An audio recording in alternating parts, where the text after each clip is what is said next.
Hey, are you or someone you care about considering, dealing with, or being through a divorce or separation? Well, you're in the right place. You don't have to do this alone. There are people who care and want to help. Hi, I'm Deena Court, an author, blogger, publisher, and empowerment coach. Thanks for joining me on the Divorce Magazine Canada podcast. You are going to hear from our team of experts and professionals how to navigate this difficult transition in your life easier, more efficiently, and with better outcomes. Did you know we host online divorce resource groups that are free to attend and everyone is welcome? Check out the links in our show notes and be sure and join us. We love bringing experts to you. Please refer to our terms of service available on our website, divorcemagazinecanada.com, and stay tuned at the end for the legal language.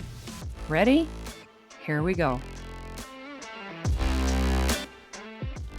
In this bonus episode, my personal coach is going to be joining me on the show and asking the questions that you've been wondering about, like, who the heck am I? Why am I doing this? And what's the whole purpose behind it? What's my story? She's going to get all the details on that, and you will be able to understand a little bit more about where I'm coming from and why I care so much. Garnet McGraw is my personal coach and has been for several months now. She's the author of the book, You Don't Owe Anyone. I highly recommend it. I've given it to several people as gifts, and I've actually reread it myself 2 or 3 times and always get more wisdom out of it. She's an amazing lady, and she offered very generously to interview me so that you can get to know me better on my show. Ready to find it all out? Let's get started. This is an exciting switch. I get to be a guest on my very own podcast, and you get to meet this fabulous woman, Garnet McGraw, who is very special to me. She has been my personal coach for several months now, and I'd have to say she knows me better than a lot of people know me. And she offered to introduce me to you via an interview on my podcast. So she is going to be playing the role of host, interviewing me so that you can get to know me a little bit better, my why, the story behind Divorce Magazine, and the podcast as well.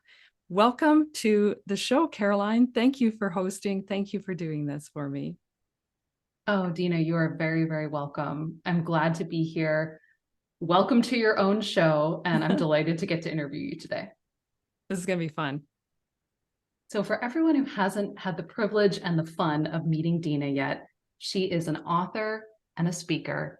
Deena Court uses her own experiences of domestic abuse, divorce, and debilitating challenges to support others in that difficult space. Through her books, through her speaking, she encourages women to know that they are not alone, and she empowers them to never give up. As the owner of Divorce Magazine Canada, Deena connects people with local resources to help them navigate this major transition. So, Deena, you've already accomplished a lot in this space, and I'm wondering, would you be willing to share part of your story? Tell us, why are you passionate about helping women going through divorce from abusive marriages? What was your experience like? Thank you, Caroline, for offering that opportunity. It's not a story that I thought I would revisit or share. At the time that I finally realized what was happening in a marriage that had lasted 30 years and got out of that, I just wanted to put it behind me. And I'm finding that that is very common, especially for people who have experienced domestic abuse like I had.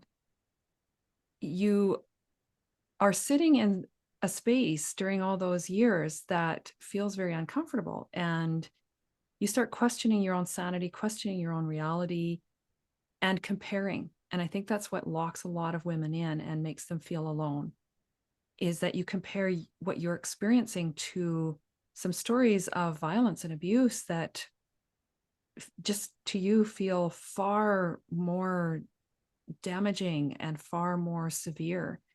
And that is the myth that I am trying to bust. That is what is propelling me forward.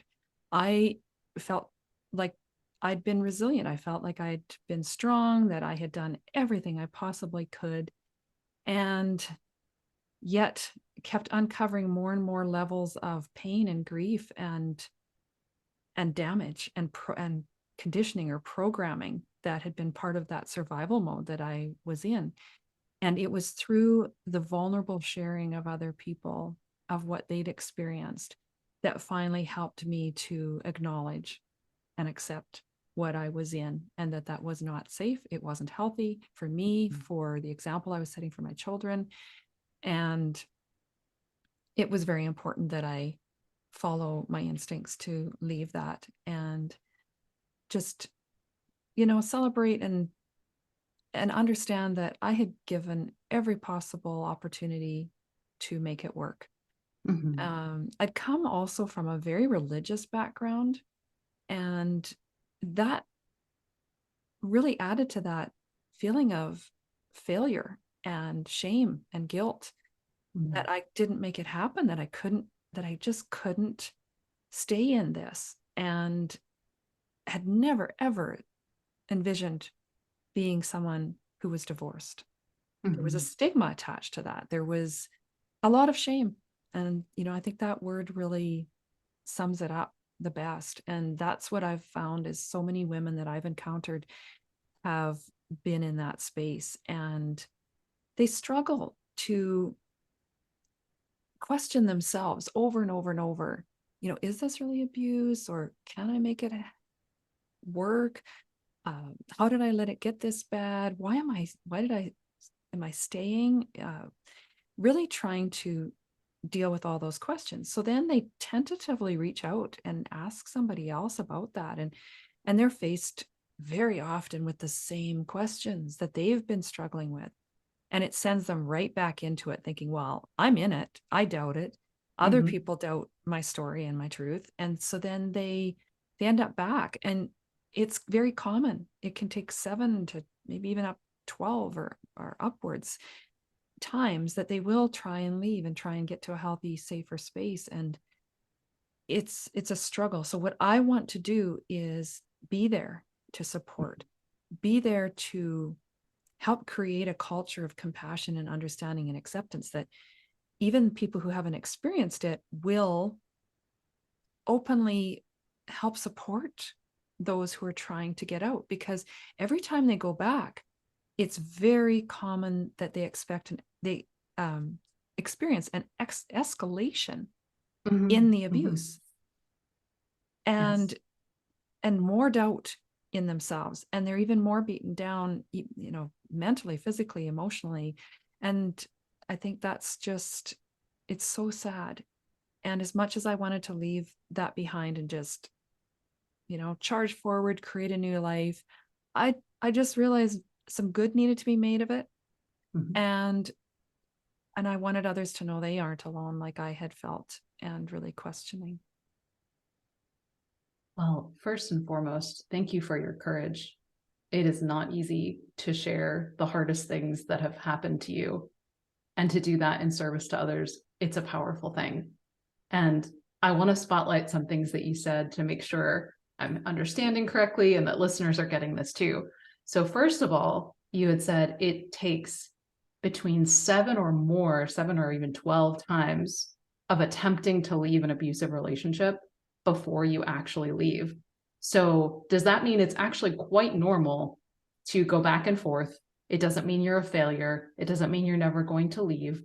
It just means that's actually a normal part of the process. Sadly, it can be. Mhm. I, it's very common, and it's because they haven't found the support that they need when they leave, whether that is encouragement or the actual support logistically to Mhm. figure out where to live, where to be safe, how to manage finances, their children's arrangements, even their pets. And there are organizations that help with all of that, because Mhm. much of that is threatened for Yes. them or when they want to leave. And so it's incredible if they can make that plan with some support and be able to successfully leave the first time and get to a place of safety. Because what it does is it not only does it escalate when they return, but it drags out the time and the process for them to begin a new, safe, happier life. I'm really glad you spotlighted that the support is what makes the difference. And as you did say before, that there is an increased risk every time that you're going back. So all the more reason to access the supports, to build in whatever that you can that first time that you are stepping away. The other piece that I wanted to return to was you were saying for you in your story that it was, I think, tell me where I'm wrong, that it was hard for you to come to terms with, this is a bad situation for me, this is not healthy, because it didn't look or sound as bad as other things you had heard or that you had in your mind. And, is that something you see fairly often, that an effect of being in an abusive situation is that you are minimizing the truth of how painful it is, or even actively hiding it? Do you see that often as well?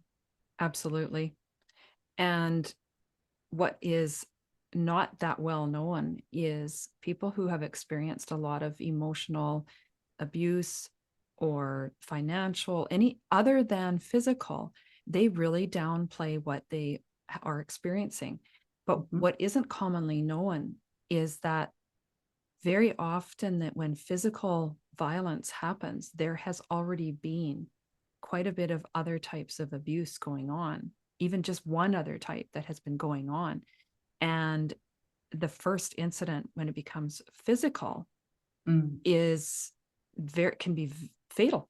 There are people that have, that was the first time it had been physical, and it's either near fatal or fatal. And so ignoring and downplaying by comparing your level, how you've categorized the abuse that you're in, is a dangerous trap to allow yourself to remain in. And the education part, is the awareness part, is important for the people in the abuse, as well as the net that's there to catch them when they leave it. And with the pandemic, that has even further escalated so many things, including the struggles with mental health, which can contribute to abuse. If there's already been abuse, it escalates. People were now isolated with their abuser, and their children were also isolated with the abuser. And it's not always the man that's the abuser. So there's that Sure. as well, that is a myth or a fallacy that some couples struggle with, is that it's the male that's abused. Now, that isn't always known. Yes. Yes. And that leads me to, I wanted to talk more about the myths and misperceptions of an abusive marriage that's leading to divorce. What are some of the most frequent things that you encounter in your work, that you encountered in your own personal life? What are some things, if you could write sort of a public service announcement for, here's what I wish everyone would understand about the transition out of these relationships, what would you like to share from your experience? I heard from a very well-educated person just recently about the education around our personalities, and it's a service that she offers to help people understand. And in general, men have confidence, and that is what we see, and women have competence. So these seem to be our stronger personality traits in general. And so what women have lost touch with is the competence, is understanding how much competence they have, even though they don't always demonstrate it with the confidence that men appear to bring to a situation. It's finding that again. I think that is the strength that will help propel them. I'm competent. I can stand on my own. I can be a single parent. I can look after my finances. I can figure out where to live. I can manage a home on my own. I think to connect again and just realize the competence and have confidence in that is going to be so powerful to help them navigate this really difficult transition. And with that competence, they then communicate that to the people around them. Their children will feel less shaken by the situation to some degree because they feel that it's going to be okay. Mom is competent. She's exuding that and she's demonstrating that. And it doesn't have to be all of the time, but just to start practicing that, and especially where abuse has been involved, it takes a lot of internal exploring to get in touch with that again and understand that that's still there, even though you feel crushed. And there's a lot of guilt and disappointment that a relationship hasn't worked out. There's a lot of that to deal with, but to work through that transition means some of that has to be let go. The vision needs to be reimagined and allow for that. It's okay. It's okay. And, you're not alone. I think you hit on two beautiful things there. One, I just have a feeling that there's going to be someone listening to this who will be hearing what you're saying around just because you don't feel strong or competent doesn't mean that's not true about you. It doesn't mean you don't have those inner resources, those inner reserves. The challenge is not to give you competence or give you strength. It's to access the competence and the strength that you do have. And that has been obscured, if I'm hearing you correctly, by the abuse, by the situation that you are in. And then that second piece about reimagining your life, I imagine it would feel that you had lost the dream, you had lost the vision for your life if a primary relationship ends. And so the challenge being, okay, how do I revision? How do I reimagine? With that in mind, I would love, could you share why Divorce Magazine, as the owner, as the one who holds the vision for that publication, why is that magazine important in this process? Well, I just want to add one little point. Please trust. Do. Trust. I think that it's important that we, coming out of those situations, also learn to trust ourselves, because we're going, man, I made a mad choice. I'm a failure. I didn't make this work. So we need to trust the process, trust the people that are there to support us, and trust ourselves again, that we are very capable of making good decisions in the future. And I really had to make a step of faith and trust my instincts when the opportunity came along to get into Divorce Magazine Canada. I met this fabulous lady who is just a force, and her name is Dorothy Briggs, and she has 3 magazines that she had developed, and they are incredible. They're platinum award-winning, international award-winning magazines. And she was looking for someone who would be interested in taking on the Divorce Magazine Canada, which is one of her creations. And she had been publishing that particular one for 10 years. And the 11th edition, she had well in the works, and I expressed interest, and she trusted me with that baby and said, you know what, if you want, you just run with it. And I will be here to cheer you on and mentor you through this. So it was just the most beautiful opportunity to have a tool to work with that gives me an opportunity to not only build awareness around divorce and abuse, and have that stage, that platform to really expand that. But now there's all this awareness that I can help build. Then what? So the resources then that are taking part in the magazine, and the support groups, the symposium, the blog, the podcast, all of what I've was there and that I've tweaked or revamped or created since, those resources have the same heart and and caring mindset to support everyone through whatever they're dealing with and realize they're not alone. And I just can't believe it's a resounding echo I hear over and over as I connect with these people and interview them, whatever our conversation is. They keep saying, I just want people to know they aren't alone, that Yes. there is guidance, there is support, there is care. And it just feels like a great big community hug going out to anybody struggling at whatever stage. And sometimes it's contemplation. Sometimes they've Mhm. been out for years and they're just still dealing and healing from the process or from their experience. Mm. And I am just thrilled to be a part of that and to have this to offer, because I'm not an expert in many of the fields of the people that I interview, but I'm able to share what they have to offer with the audience that is looking for that kind of support. So it's just such a gift, and I'm so appreciative. Something I've enjoyed about watching Divorce Magazine, the podcast, as you said, all the different arms of it, is that you really are taking an approach of, we're going to support you on every level through this.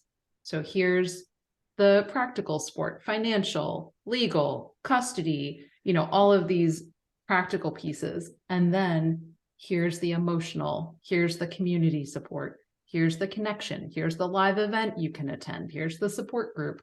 I just appreciate that you're not stopping at one avenue of support, because as you experienced, the reality I imagine is that we need support on every level through this. Is that accurate? Is that That's aligned with the vision? that's very accurate, and it aligns so well. The other thing that had me jumping at the chance was that all of these resources are free to the public. The Mhm. only thing that there's a cost is a very reasonable ticket to an online symposium, which is a full day of hearing all the experts. And otherwise, the magazine, everything else is supported by these caring professionals. And they're the ones that are making this possible to offer to the public at no cost to them. So there's no barriers to accessing this information and getting this kind of support. And I think that was really one of the Mhm. most intriguing parts of it that I liked, was the way that Dorothy had structured it. And I can just carry that on and offer that to people. Beautiful. Well, I'm curious too, what are some of your favorite stories of either people that you have met through this work, or people for whom this Divorce Magazine or one of its many offshoots has had an impact on their life? I mean, as of course, as a business owner, you're looking at certain metrics, you're looking at reach, you're looking at all of this, but I'm curious about the human side of, how have you seen the impact in people's lives? That's interesting. I have had people contact me through the website and ask for assistance and support. They've contacted me through the meetup groups and asked for leads and assistance. They're stuck in a spot and not sure of which professional or who's out there. And it just gives me such a warm feeling. I can't say great pleasure because I hate to see people in those spots, but a Mm-hmm. warm feeling that I have something to offer them. I have a Yes. answer. I can say, oh, well, these are some people that might be able to help. Or I've heard where they've found resources through the website or through the podcast, and they're just so grateful to learn that there's actually somebody who can help them with this particular thing. I think the other stories that are so exciting for me, more that's coming, are some little bite-sized mini episodes that are going to offer people incredible tools, whether it's about communication, finance, whatever. I've got some experts that we've already started planning these, and they're going to be little bite-sized pieces where, you're just doing your makeup in the morning, you're driving to work or having a quick coffee, or Mm-hmm. waiting to pick up the kids at school, and you can listen to a tool that will help you. And, people need that. Their headspace is so scrambled going through these situations that it's Mhm. too much to take on. And they just love hearing, here's a little tool. And the blog already, a lot of good feedback there. I have the latest blog post had been from someone sharing their story of abuse and how that's resonating with people to, to understand the bravery it took and the vulnerability it took for someone to do that because they care and they don't want anyone to feel alone. And some of the connections that have happened. So recently, one of the mortgage brokers that was on the show connected me with another lady who works with horses and helps people. And she's been on the show now. And I now attended one of her events and was able to work with the women that happened to be attending that day and with the horses. And it was just phenomenal to witness what was happening with that healing. And this particular workshop was in the wake of divorce, and it was specific to people dealing with divorce. And, it's interesting how so many are also dealing with abuse, and that might not be the first topic that comes up, but inevitably it opens those conversations to create that safe space where people can share. And I think that's what's the human story that is coming out, is that through this it has opened those. And I've been in business networking meetings, first time being there, and a total stranger. And I hadn't even talked about Divorce Magazine, but I had a copy laying in front of me. And I've had people come up and express concern about someone very close to them who is in a dangerous situation. It's at a point where they're isolated and they don't know how to help them. And because I'm in this field now, I didn't feel helpless. And I could say, okay, I know here, I can connect you and you can try and help. People will receive that help when they are ready, but at least you'll feel less helpless. You will feel like you have offered them some type of resource that then they can reach out to. And so to me, what a relief to have these resources that now I can offer to those who need it. So that is really the human side of what I'm doing. I really I kind of go, oh yeah, it's a business. But it's because it's so beautifully supported by those who care. And that is what makes the difference. I'm really glad you highlighted not only what's available to people going through this, but also to their loved ones and to those who want to be supportive but don't always know exactly how. There's education here. There is, support for those who are doing the supporting. It's such a beautiful web of connections. And you also highlighted something that I would love to ask you more about, which is your speaking. You mentioned speaking at the equine assisted therapy event. What do you love to speak about? What kind of presentations do you love to do? If I'm understanding correctly, you can speak very well to women who are going through divorce, have been through an abusive relationship. But what do you love to speak about? I'm pretty versatile. I've actually spoke at different types of events. So women's empowerment is where my heart lies, but really at the bottom of that is specific to abuse. Now, the empowerment part means I don't want people to give up. I don't want them to feel alone. I want them to know I see you and I understand, and this is why. And that's why I think it's important to help bring out the voices of the abuse, because I want to empower people. I don't want us to we're not going to ignore the abuse. So that's part of my talks. That's part of the relating, because again, it opens that conversation and that invitation that if there's somebody who's looking for a safe space to explore what they're experiencing or have experienced, that I'm someone who's willing to have that conversation. So I do work it into when I speak. I do very frequently. I don't have to. If the audience, the hosts feel that the audience could be triggered by that, I can adjust how that's presented. Mhm. But I really want to not ignore it, but let's use that as a springboard, whether it's the divorce or there was abuse. Now where? Now what's going? Let's get back in touch with who you were and what you sacrificed and what you maybe feel is gone or that you've lost. And let's get a hold of that, and let's use that to propel yourself forward and create and manifest with a mindset of abundance of what is possible. That, what are you competent, and where's that spirit that you had when you were younger? How can we Mhm. incorporate that into creating a life and a vision that could be very different from where you thought it would go or where you're sitting at this present time? But let's get excited about where you can go. Don't give up. And it doesn't matter how old, how rich, how educated, how fat, thin, whatever.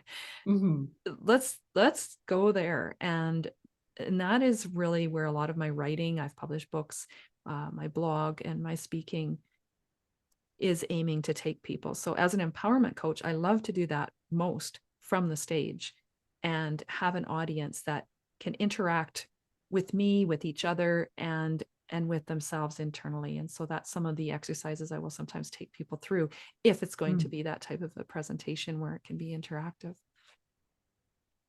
Beautifully said, too. And I think this could also be a good moment for our listeners just to spotlight the difference between traditional therapy, which is more focused on, okay, we're working with a mental health condition like major depression or, clinical anxiety, versus what Deena's talking about here is when you are at a baseline level of functioning and you are looking for, what is the life I want to create from here?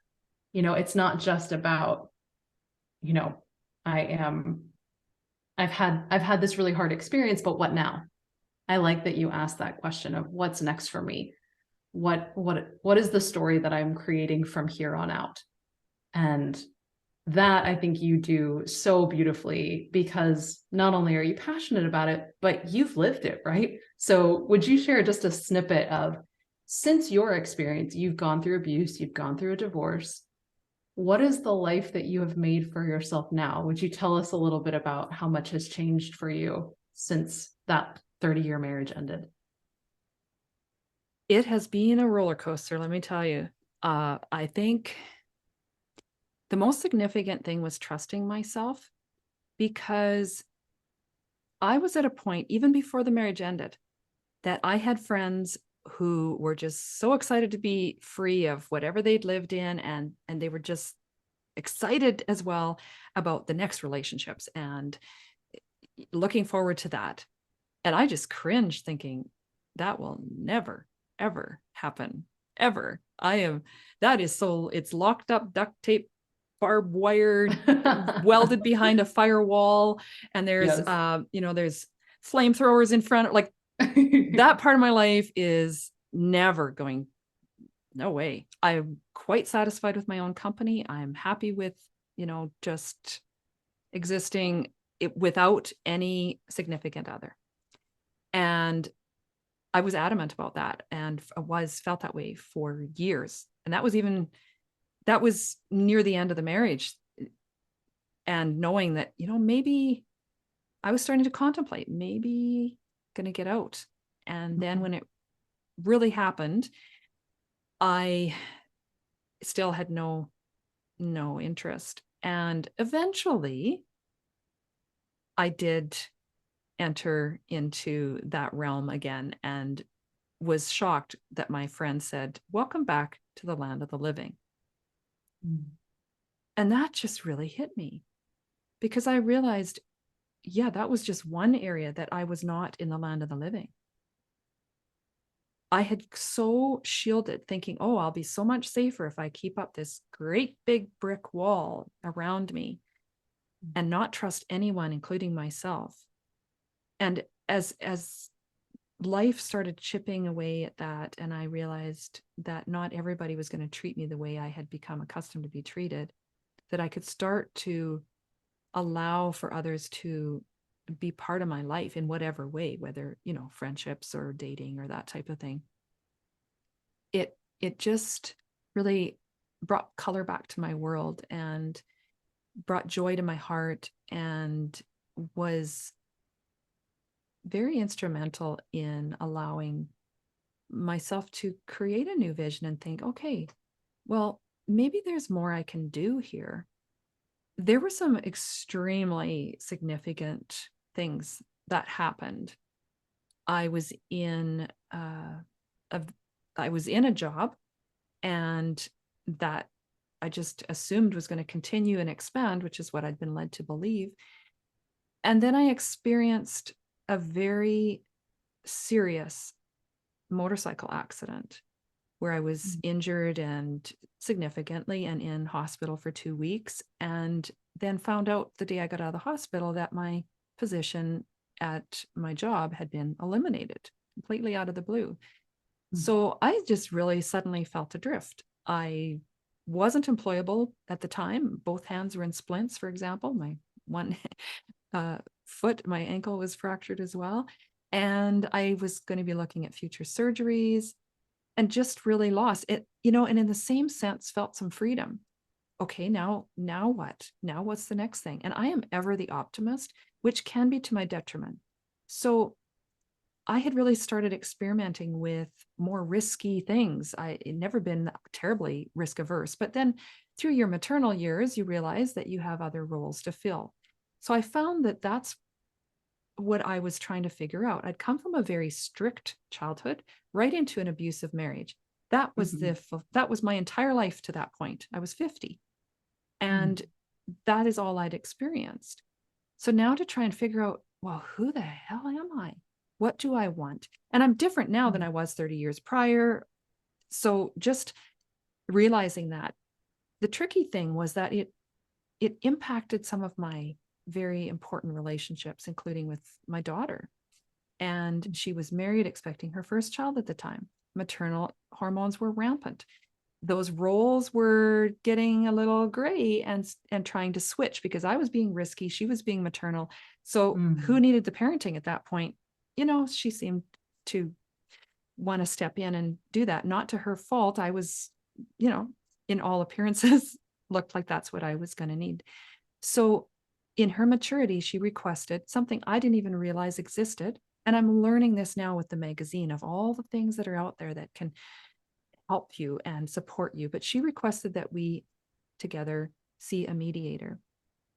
So I really encourage people to consider that in any relationship. It's not just for breakdown of marriage. Her and I had a close relationship, and that relationship was breaking down because of the divorce, because of my exploring, trying to figure out what now. And don't answer to anybody. I can just choose what I want to do.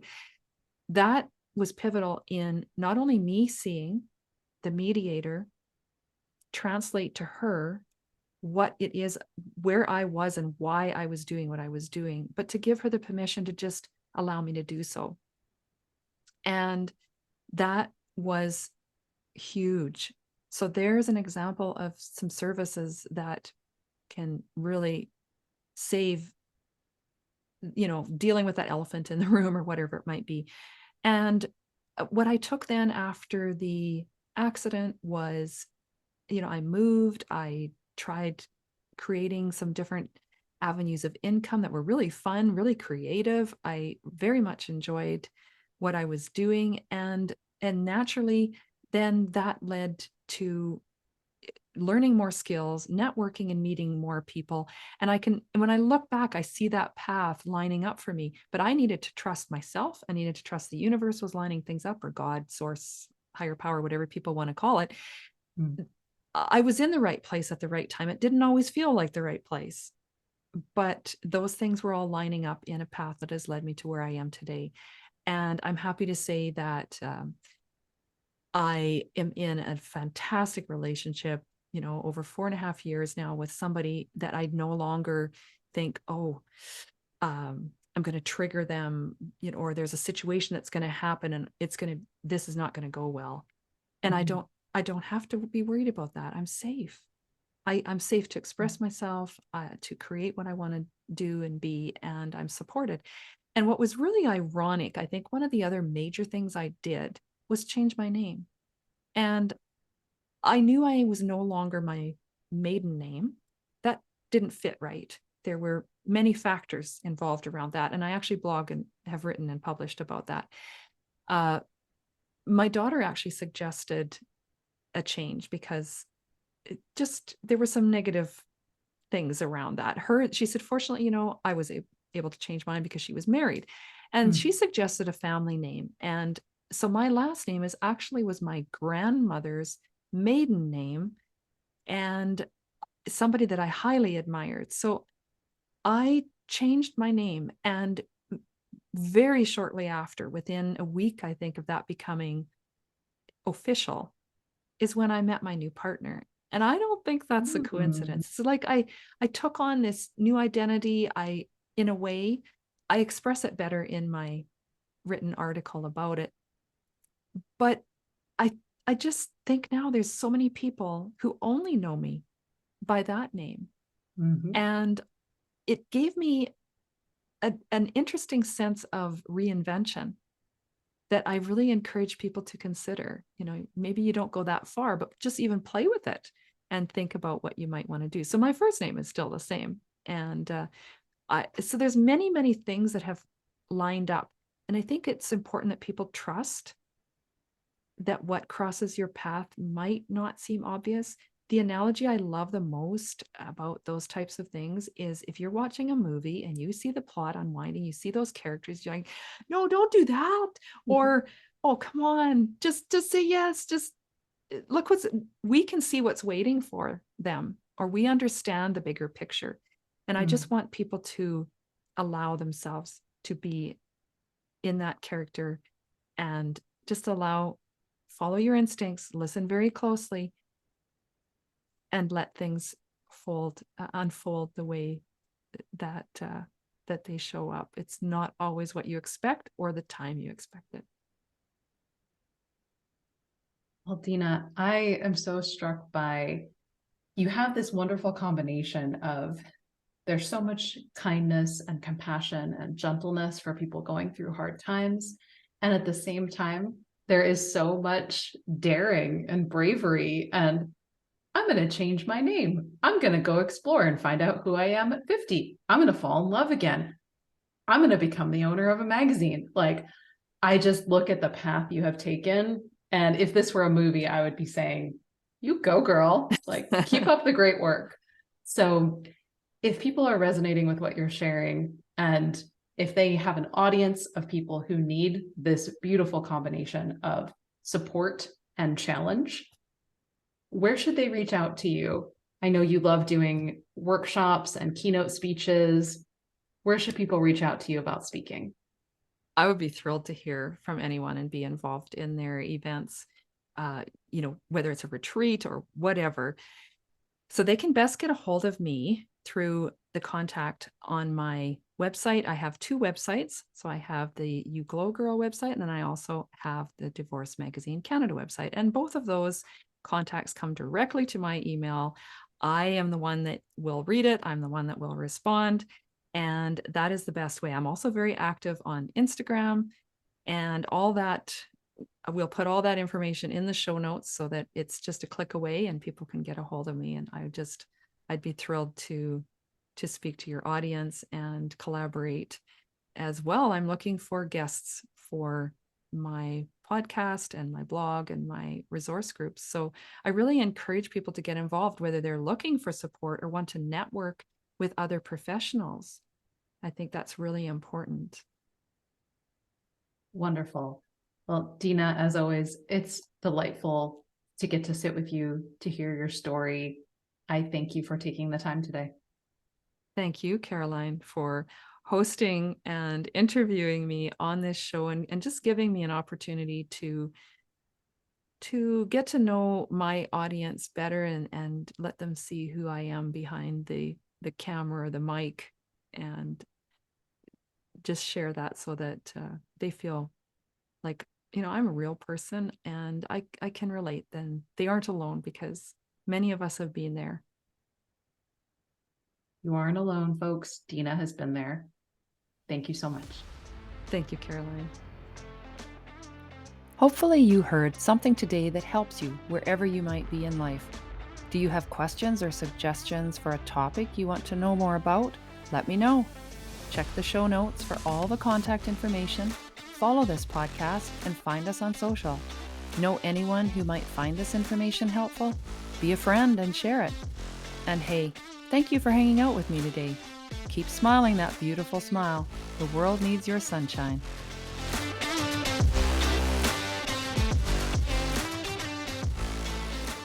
It means a lot that you spend this time with us and meet our experts and professionals who can help you through divorce or separation. Please refer to our terms of service available on our website, divorcemagazinecanada.com/terms of service. The link is in the show notes. And the legal language, our disclaimer: Divorce Magazine Canada website, events, resource groups, blog, and all content, including our podcast, is intended to educate and provide quality, credible resource information. The contents should not be used as factual until consultation with the appropriate professionals for any guidance. Divorce Magazine Canada does not constitute endorsements for, nor liability for any claims made in the presenting of this information.